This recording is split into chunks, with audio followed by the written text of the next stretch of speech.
कल वाली कहानी का पार्ट 1 का लिंक कमेंट बॉक्स में डाल दूंगी। धन्यवाद। चुप, अब मुंह बंद करो अपना और सो जाओ, और अगर और कुछ बकवास करनी है तो बाहर जाकर करो। मुझे नींद आ रही है, राणा साहब ने अपनी चिर परिचित भावहीन और सख्त आवाज से कहा। तो इति एक पल को तो डर गई, लेकिन फिर हिम्मत करके बेड की तरफ बढ़ गई। ये शादी क्यों हुई उसे तो ये भी पता नहीं चला था, और शायद कभी चलेगा भी नहीं, जैसा राणा साहब का रवैया अभी तक रह रहा है। इसके हिसाब से तो वो उसे कुछ भी बताने वाले नहीं, लेकिन कुछ न कुछ तो सोचना ही पड़ेगा। इस रिश्ते का आखिर वो अकेले तो नहीं है, इसमें वो भी बंदी है, और उसकी तो पूरी जिंदगी दांव पर लगी है। तो उसी को पहल करके इस शादी को ख़त्म करने के बारे में उससे बात करनी पड़ेगी। क्या मतलब है कि मैं बाहर जाकर बोलूं? पागल थोड़ी ना हूं मैं, अपने आप से ही बातें करूंगी। और आप बकवास नहीं कर रही, बहुत ज़रूरी बात कर रही हूं इस रिश्ते को ख़त्म करने के लिए। इति की आवाज़ उसके मुँह से ही रहेगी, क्योंकि राणा साहब ने एक झटके से उसे अपने नीचे कर लिया और खुद उसके ऊपर आ गया। 5 टूकी इति उसके नीचे तो किसी खरगोश की जैसी लग रही थी। राणा साहब ने अपने हाथों से उसके होठों को बिस्तर में जोर से दबा दिया और अपनी गहरी समंदर सी आंखें उसकी तारों से टिमटिमाती आंखों में देखने लगे, और ययायक उसकी नज़र उसके होठों पर ठहर गई। उसके छोटे छोटे भरे होठ तो उन्हें जैसे आमंत्रित कर रहे थे।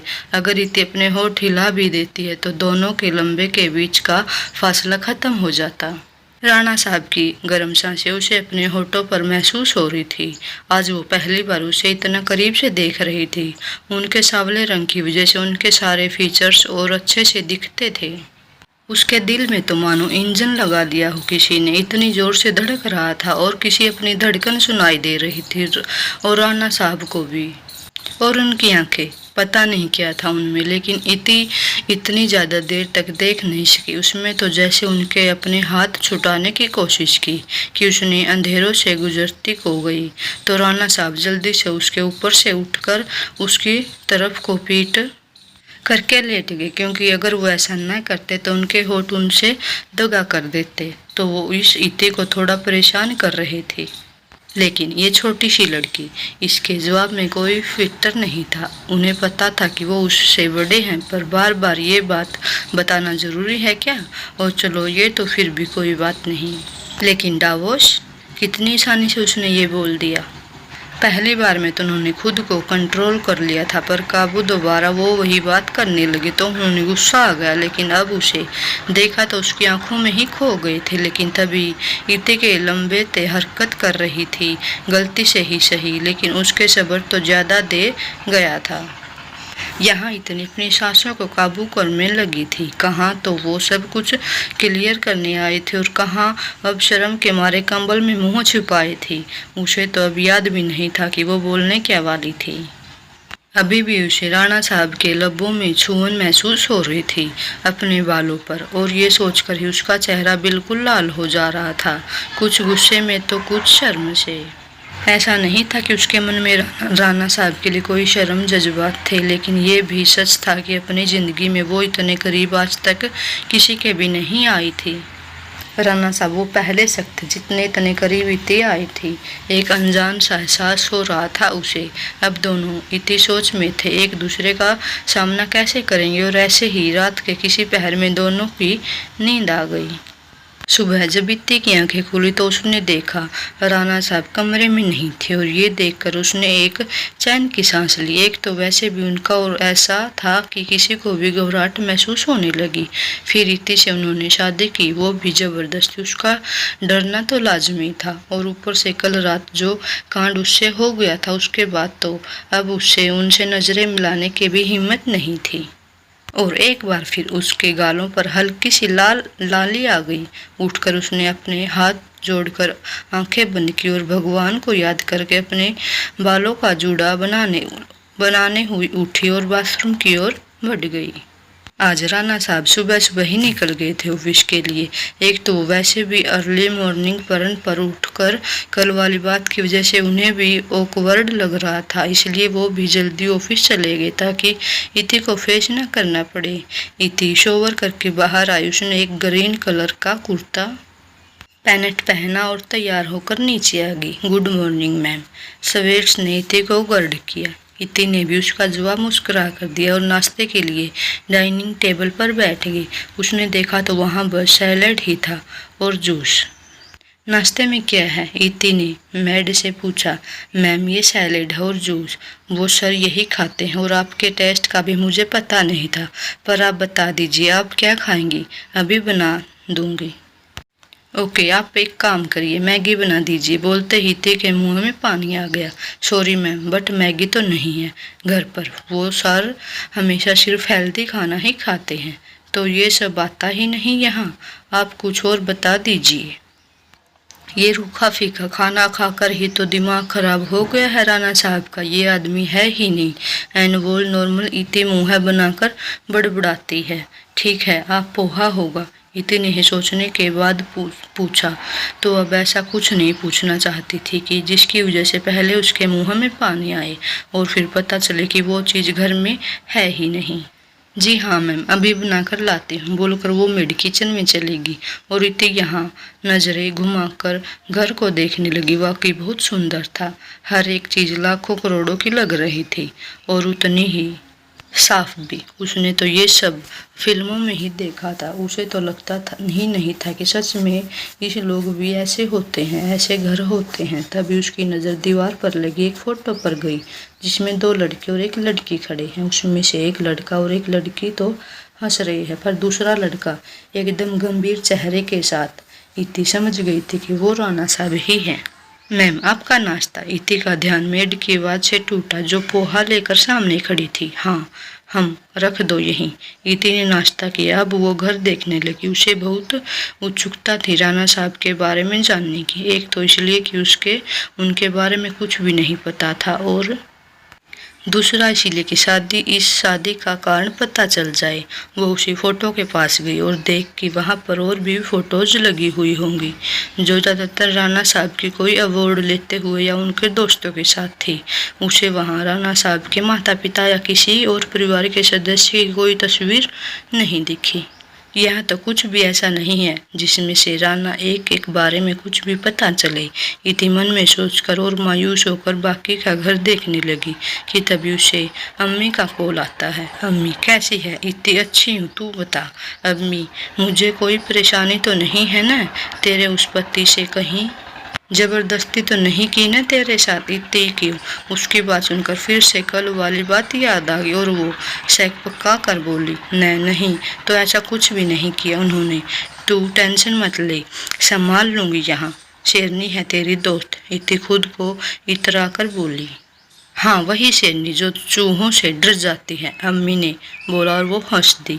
इति का मुंह बन गया। तूने ये बोलने के लिए फ़ोन किया था मुझे?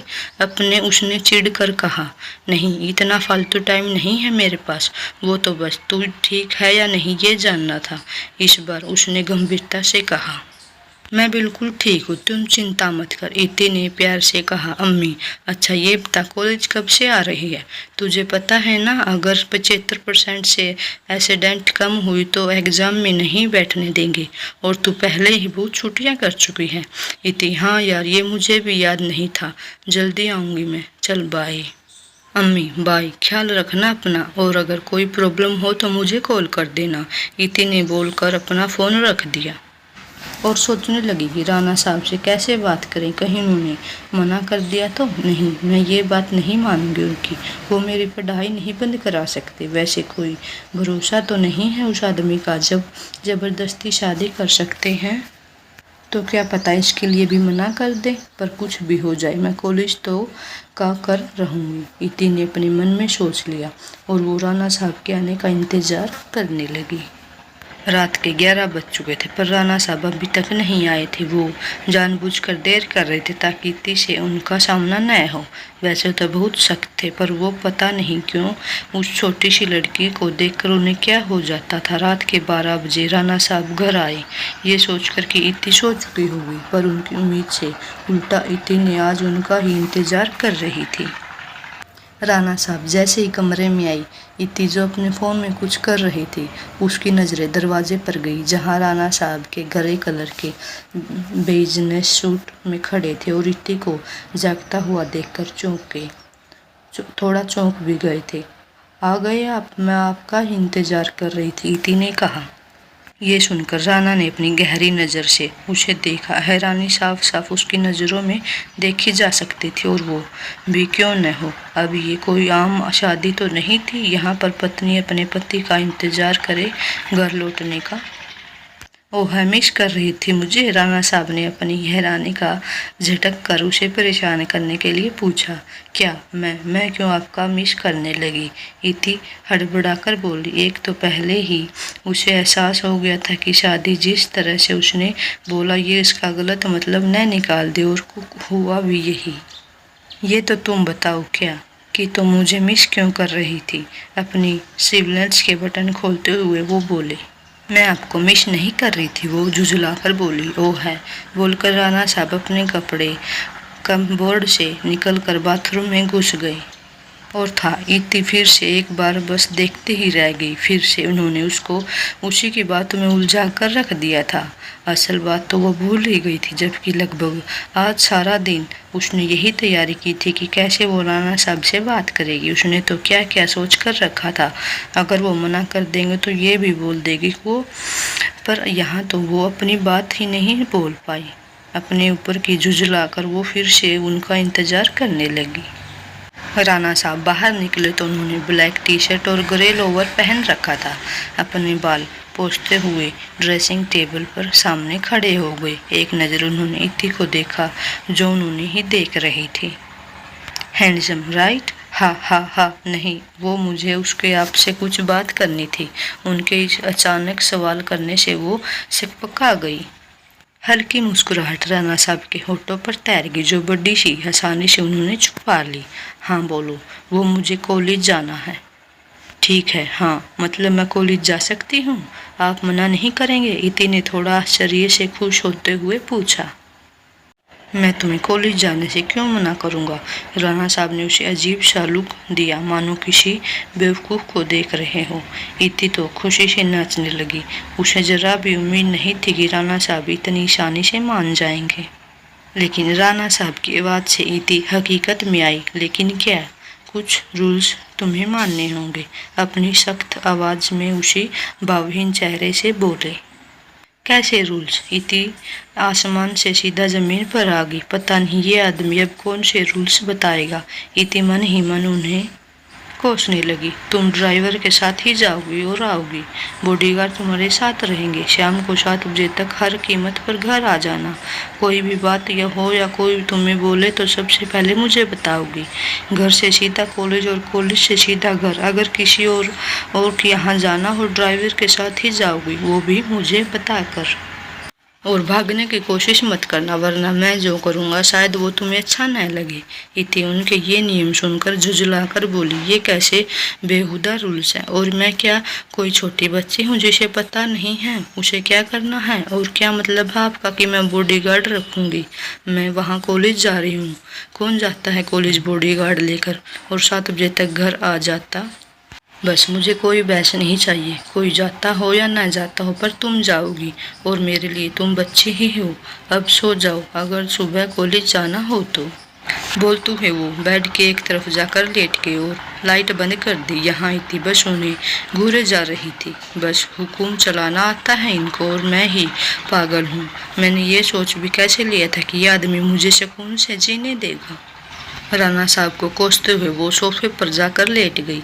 राणा साहब ने उसे बोला था कि बिस्तर पर सो जाओ, पर जिन हालातों में उनकी शादी हुई थी वो उन पर भरोसा नहीं कर सकती थी, बल्कि उसके मन का सबसे बड़ा डर यही था कि कहीं राणा साहब अपने पति होने का अधिकार न लेने लगे।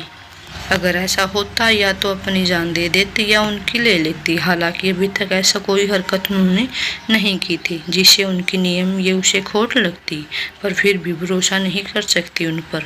और कितनी भी औरतें के साथ ये होता है जिनकी न कोई शिकायत और न कोई सुनवाई। घर वालों भी साथ भी नहीं देते, बल्कि लड़की ही गलत बताते हैं। उन्हें चरित्र पर सवाल उठने लगते हैं। पत्नी का बलात्कार होता ही नहीं है, ना समाज की नज़रों में ना कानून की नज़रों में। ना जाने कितनी औरतें इसी दर्द से गुजरती हैं, पर फिर भी कहीं बात नहीं होती, कहीं विरोध नहीं होता। और उनकी स्थिति तो बिल्कुल ही अलग थी। इसी डर में और मथन में साथ न जाने कब नींद आ गई। डाइनिंग टेबल पर जब इति पहुंची तो राणा साहब टेबल पर बैठे ब्रेकफास्ट कर रहे थे। रात में वो सब सोचते सोचते इति को सोने में देर हो गई थी, जिस वजह से वो देर से उठी और जल्दी जल्दी नहा कर नीचे आ गई। राणा साहब ने उसे एक लुक दिया और वापस नाश्ता करने लगे। इति ने जल्दी से कुर्सी खींची और बैठ गई और नाश्ता करने लगी। राणा साहब उठते हुए बोले, 5 मिनट में बाहर आओ, मुझे इंतजार करने की आदत नहीं, बोलकर जाने लगे। हाँ तो आपको इंतजार करने को कौन बोल रहा है? इति ने मुँह बनाते हुए कहा और वापस नाश्ता करने लगी। ओ है, मुझे लगा तुम्हें कॉलेज जाना है। लगा क्या जाना है, कल ही तो बताया था, इति ने चिढ़कर बोला। तो 3 मिनट में बाहर आओ। 2 मिनट तो पहले ही बर्बादी कर चुकी हूँ, पर मैं तो ड्राइवर के साथ जाने वाली थी न। इति ने उठते हुए गुस्से और आश्चर्य से पूछा। उस आदमी को दौरे पड़ते हैं क्या? झुझलाकर अपने ही मन में सोचा। हाँ, बोला था, आज मैं ही बोल रहा हूँ कि तुम मेरे साथ जाओगे और मैं इस पर कोई बहस नहीं बोलना। बोलकर वो कार में बैठ गई।